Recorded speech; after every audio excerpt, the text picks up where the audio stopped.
কাঁঠালের আটির ডাল তৈরি করব মাছের মাথা দিয়ে। এটাকে প্রেসার কুকারে দিয়ে সিদ্ধ করে নেব। কাঁঠাল আটিটাকে সিদ্ধ করে নিয়েছি বন্ধুরা, এবার হচ্ছে মিক্সচার করে নেব।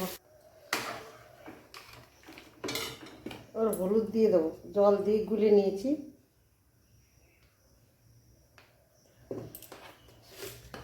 স্বাদ অনুযায়ী লবণ দিয়ে দেবো।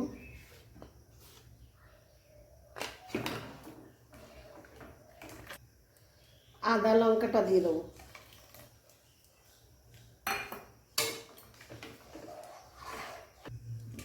মাছের মাথাটা ভেজে নিচে দিয়ে দেবো।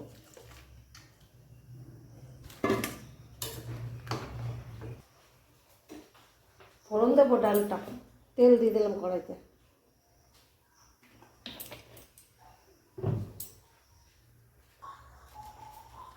ফোড়নের শুকনো লঙ্কা, দুটো তেজপাতা, পাঁচফোড়ন, আর ওর ভেতরে একটু দিয়ে দেবো জিরের গুঁড়ো, একটু ধনের গুঁড়ো।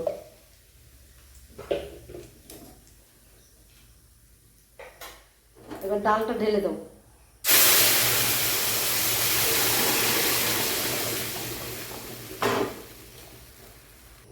ডালটা হয়ে গেছে, একটুখানি গরম মশলা দিয়ে দিলাম,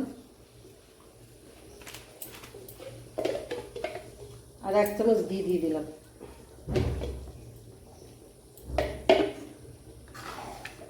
এবার নামিয়ে নেব। কেমন হয়েছে বন্ধুরা বলবে কাঁঠালের আটি মাছের মাথা দিয়ে।